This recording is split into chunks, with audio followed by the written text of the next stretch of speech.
UP में मुस्लिम vote के साथ साथ दलित वोट की फाइट भी शुरू हो गई है।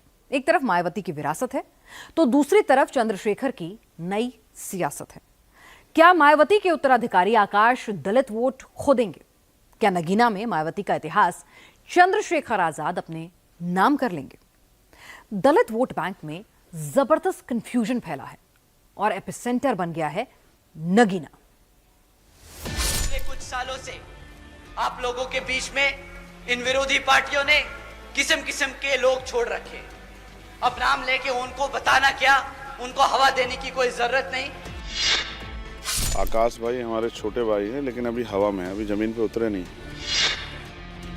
हमें पता है कि हमारी बहन जी क्या काम करती आई हैं और उन्होंने क्या काम किए हैं। हमारे को पूरा भरोसा है, हमारा समाज हमारे साथ खड़ा है। क्या लोग उनके गुलाम हैं? लोग तो अंग्रेजों के गुलाम भी ज्यादा दिन नहीं रहे। लोगों ने तो अंग्रेजों के गुलामी के खिलाफ भी बगावत कर दी। ये मायावती की सियासी विरासत की लड़ाई है। एक तरफ मायावती के भतीजे आकाश आनंद है, दूसरी तरफ चंद्रशेखर आजाद। दो युवा नेताओं के बीच ये जुबानी जंग यूपी में 22% वोट को लेकर छिड़ी है। 2024 का चुनाव दलित वोट को लेकर तनाव और रण बना है नगीना।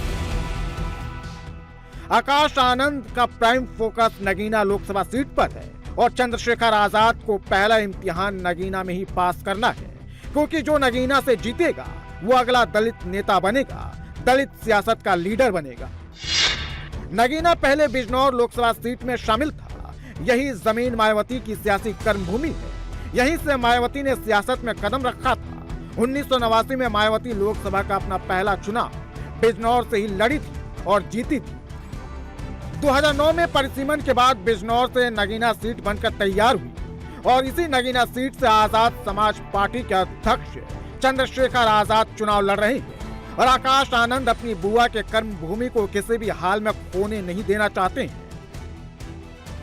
8 महीने पहले तक आकाश आनंद चंद्रशेखर आजाद को पहचानने से मना कर रहे थे।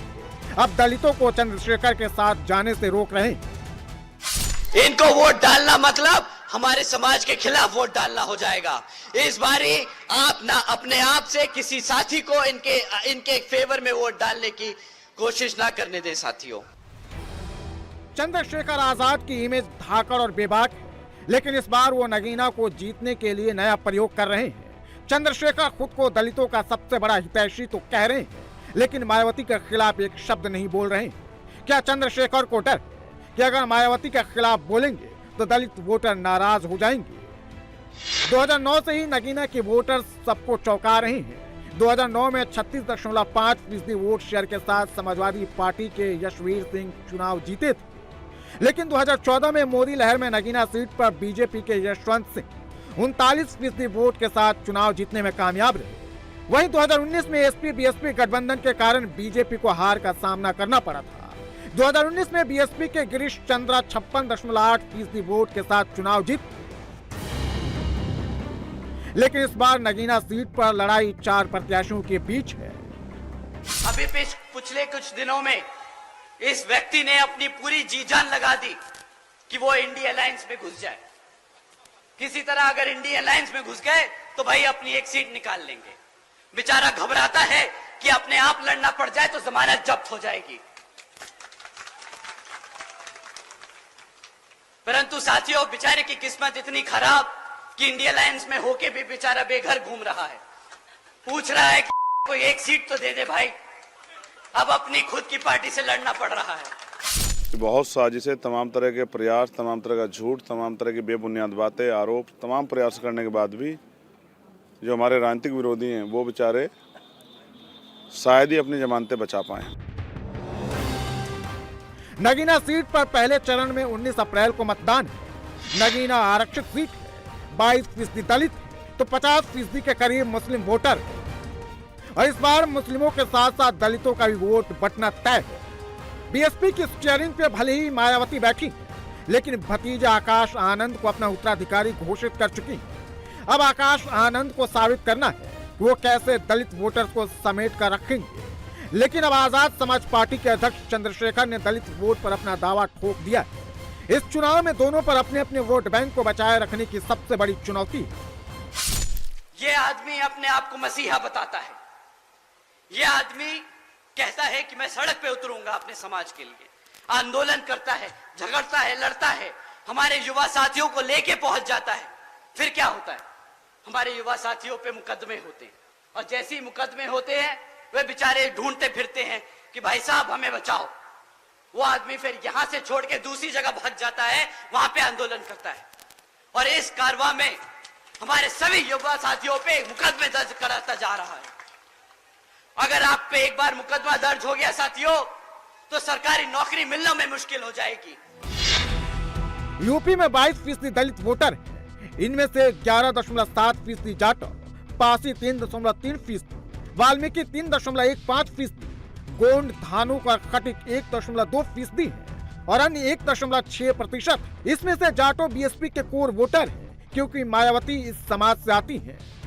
लड़ाई इसी वोट बैंक पर कब्जे की है, क्योंकि इनका एक मुश्त वोट किसी का भी खेल खराब कर सकता है तो किसी को चुनाव जिता सकता है। और आकाश आनंद ने खुर्जा में चंद्रशेखर आजाद पर दलित युवाओं को गुमराह करने का आरोप लगाया, तो चंद्रशेखर ने नगीना में उसका जवाब दिया।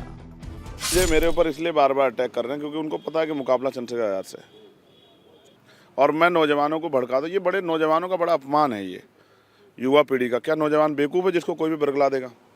मैं बरगला दूँ, आप सही रास्ते पर ले आओ। तो ये पढ़ा लिखा युवा, ये बरगलाने से नहीं चलता है। ये युवा बुनियाद है, और ये पढ़े लिखे लोग हैं, जिम्मेदार लोग हैं, समझदार लोग हैं, देश के हालातों को समझ रहे हैं, सोशल मीडिया चलाते हैं, हर 10 मिनट में पूरी दुनिया में क्या चल रहा है सब देखते हैं।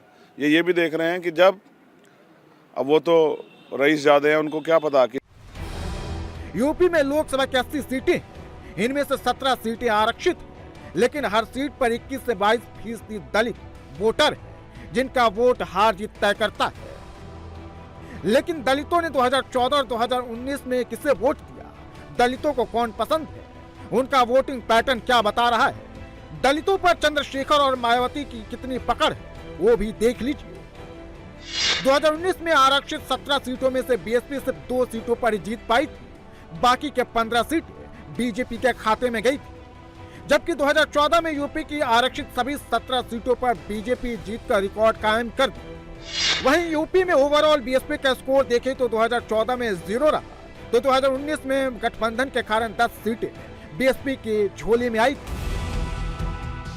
इसी के बाद सवाल उठने लगा कि क्या यूपी में अब बीएसपी का जादू दलितों के ऊपर से खत्म हो गया है? क्या अब दलित मोदी को पसंद करने लगे हैं?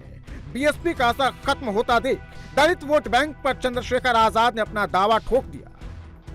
बहुत कुछ सीखना पड़ेगा, अभी आना पड़ेगा। अभी तो आंदोलन का ही नहीं शायद उनको जानकारी है। तो मेरे ऊपर हमला करना आसान है, क्योंकि मैं किसी को, जिनसे मेरी लड़ाई, मैं उनसे लड़ रहा हूँ, मैं इनसे मेरी लड़ाई नहीं है, इनको मैं क्या जवाब दूँ? तो सवाल ये है कि वो भाजपा को हराना चाहते हैं या मुझे हराना चाहते हैं। मुझे ऐसा लगता है कि वो मुझे हराना चाहते हैं, लेकिन जनता मुझे जिताना चाहती है। 2007 में 36% वोट शेयर के साथ बीएसपी की सरकार बनी। 2012 में विधानसभा चुनाव में बीएसपी को 26% वोट मिला था, जबकि 2014 लोकसभा चुनाव में बीएसपी का वोट शेयर गिरकर 19.77% हो गया। 2017 के विधानसभा चुनाव में थोड़ा बढ़ा और 22% के करीब वोट मिले थे बीएसपी को, लेकिन 2022 के विधानसभा चुनाव में बीएसपी का वोट शेयर कम हो गया और 12.66% पहुंच गया।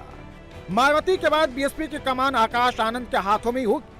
दलित वोट कहीं छिन न जाए, इसलिए आकाश आनंद ने चुनावी मोर्चा संभाल लिया है। यूपी में आकाश आनंद ने अपनी पहली रैली नगीना में ही की, जहां से चंद्रशेखर आजाद चुनाव लड़ रहे हैं। आकाश आनंद बीजेपी पर कम बरसे, चंद्रशेखर पर ज्यादा गरजे। पिछले कुछ सालों से ये बहरूपिये कई पदों पे बैठे हैं। ये लोग कई तरीके से आपके रूप में बैठे हैं, आपके बीच में बैठे हैं। ये कभी कार्यकर्ता का रूप ले लेते हैं, ये कभी पदाधिकारी का रूप ले लेते हैं, ये कभी हमारे प्रत्याशी का रूप ले लेते हैं। साथियों, पर आपको इनके धोखे में नहीं आना है। साथियों, आपको इनके धोखे में नहीं आना है।